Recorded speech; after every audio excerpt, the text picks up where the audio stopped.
xibaar yu wér te wóor ca tàng-tàng ba abonnez-vous pour ngeen di mën di jot suñuy vidéo. maire bu Louga Moustapha Diop di indi ay leeral ci accusation yi nga xam ni Tabaski Ngom daf ko jël teg ko ci kawam di leen jaajëfal bu baax a baax ci ànd gi ak ñun ci chaîne bii di Buzz 221 HD ci audition boo xam ne amoon na tey jii ci kanamu commission ad hoc ba ci assemblée nationale moom mii nag daal daan nay weddi tuuma yi nga xam ni daan nañ koy teg ci kawam di wax ni daal dafa détourné lu toll ci 300 millions de francs CFA. loolu yi ñu daal di koy giiñ nag ki nga xam ne moo di Tabaski Ngom daal koy giiñ moom nag mi nga xam ne daal dañ koo bëgg rek salteel waaye deful dara ci boobu leen mbir ci ab déclaration boo xam ne def na ko moom Moustapha Diop mi ngi daal indi ay jiixi jaaxa ci mbir moomee ndax daal di wax ne cohérence amu ci ginnaaw bi nga xamee ne dañ ko accusé woon du toll ci 700 millions comme information yi njëkk a génn ginnaaw ba daal ñu dem ba jamono ji nag version bi nga xam ne am nañ ko ci 300 millions rek lay toll mu ni daal nan la mën a jugee nag ci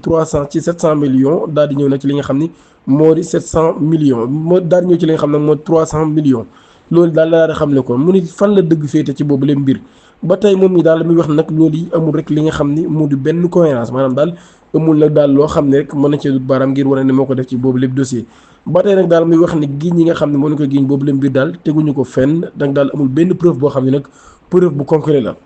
ba tey mu ànd nag ak li nga xam ne sax moo di assurance moom Moustapha Diop mi ba tey daal ci ay déclaration am neen nag daal fii ba nag jant bi di fay maanaam mu ne jusqu'à l'extinction du soleil kenn nag mënul produire benn document wala sax ab enregistrement boo xam ne nag day wane rek accusation yi nga xam moom leen koy teg ni dëgg la ba tey nag mu daal di insisté bu baax a baax ci mbir mi nga xam ne gi nga xam ne xamante ne ko ak femme bi waaye nag di wax ni laalewul ci mbir moomu daal benn yoon mun nag daal su ma taxawee ci seen kanam tey jii mun daal ngir wax wane ni rek moom mi amul dara loo xam nag luñ ko mën a toppee la loolu nag la daal di xamle waaye nag daal di weddi ba mu seet wicc li nga xam ne nag moom lañ koy teg ci kawam ba tey moom mi sax daal mi ngi wax ne nag ki nga xam ne moo di Tabaski Ngom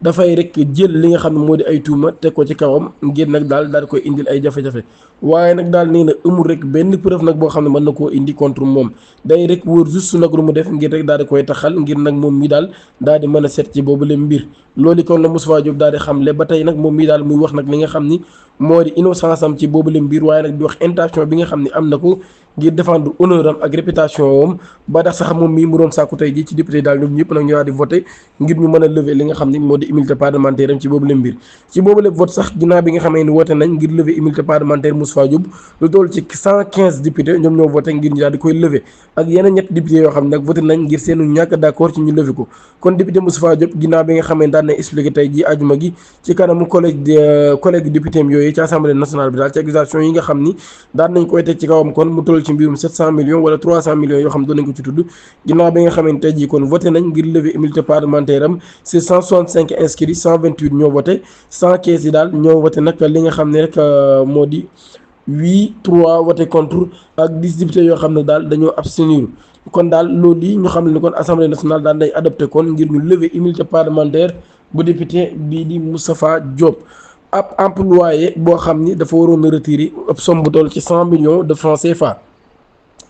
ngir patron am loolu yi nag daal moom la ñu attaqué te li def loolu yi ñetti nit ñoom ñoo ko daal di def yoo xam ne nag dañoo nekkoon ci ay moto ginnaaw nag bi nga xamee ne daan nay génn ci banque ba ca Wakaam fa la braquage bi daal di xewee ca foofee tey jii la xew ci ajuma gi ci côté monument de la renaissance ba tey moom mii nag nga xam ne moom xaalis bi di wuyoo turu Cheikh Badiane moom mii nag daal di jàkkaarloo ak presse bi daal di joxe information boobu daal nag moom ki nga xam ne moo di victime bi du kenn ku dul ab employé am ginnaaw bi nga xam ne daal na koy woo ci suba gi daal ngir wax ko ne nag ñetti nit yu nekkoon ci moto daal ñoom ñoo ko attaqué daal di jël 100 millions yi nga xam ne kon yoroon na ko loolu yi daal di xam le kon ba tey mu wax nag daal loolu yi jàpp na ne ab agression bu simple la rek soupçonné wul nag benn yoon rek ki nga xam ne moo di employé bi jàpp ni nag daal moom moo def mbir mu ni mel wala moom moo ànd ak ñooñee ndax daal moom mi Moussa Badiane daal mi ngi wax ne daal entreprise am yàgg naa am habitude daal di am ay transaction yu mel noonu nii maanaam daal di retiré xaalis bu toll noonu nii te musul nag nekk victime ci agression bu ni mel benn yoon neen nag daal kon tey ji loolu yi bu xewee tamit lu ñuy métti lu lay doon ba tey moom mii nag daal mi ngi wax ne daal employé bi daal ci jamono boobee ci la demee nag daal di déposé appel ci gendarmerie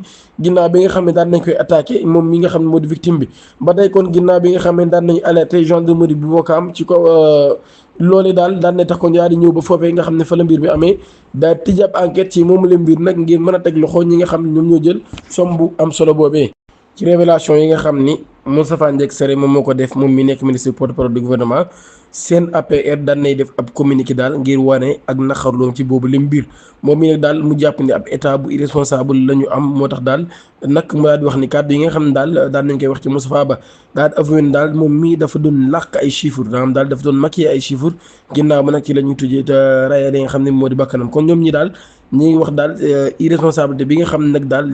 daan nañ koy gis ci boobu leen mbir waaye daal ak métti lu goo xam ñu ngi koy métti lu bu baax a baax jàpp nañ daal mbir mi garaaw na lool accusation yi nga xam jël nañ ko daal di koy indi ba tax na daal ñoom ñi kon ñi ngi sàkku ci procureur mu daal di convoquer immédiatement ki nga xam ni moo di Moustapha Ndiaye Sare ngir nag daal di koy déglu ci boobu leen mbir ngir mu mën a indi ay preuve ci déclaration yi nga xam ne nag daal na koy wax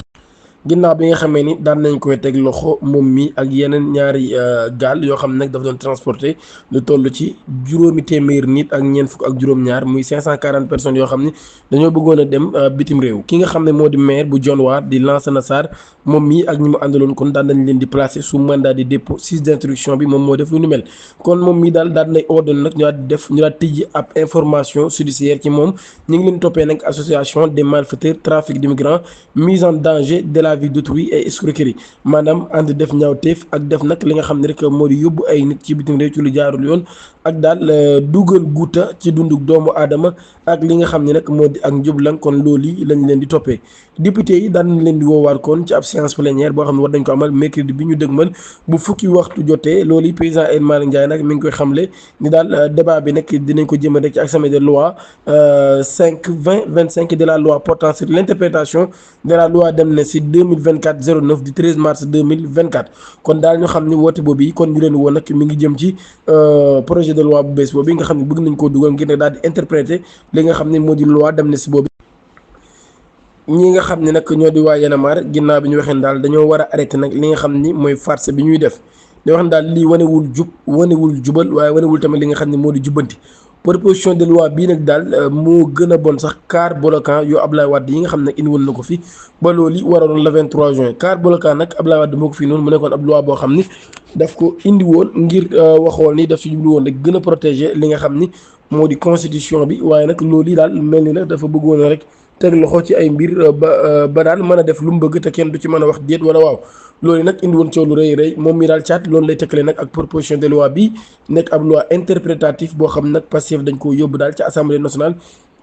ngir daal di koy wote ñoom ñi nag ñu jàpp nag dañoo war a abroger li nga xam ne moo di la loi d'amnistie loolu yi nag honorable député bi nga xam ne moo di Guy Marius Sagna moom mi daal tàddiwul benn yoon rek ngir tontu leen moom mi daal loolu yi nag li mu ko jàppee rek mooy excessif ak insignifiant loolu yi la ko jàppee maanaam daal excessif ak insignifiant parallèle la jàpp daal moom la caat def moom mi daal kon daal nee na nag wax ne rek loi interprétative bii daal moom moo gën a garaaw car bloquant du président Abdoulaye Wade maanaam loolu daal mooy wax lépp nag ba mu des dëgg daal nee na loolu daal moom ku ko wax nga lépp ba mu des dëgg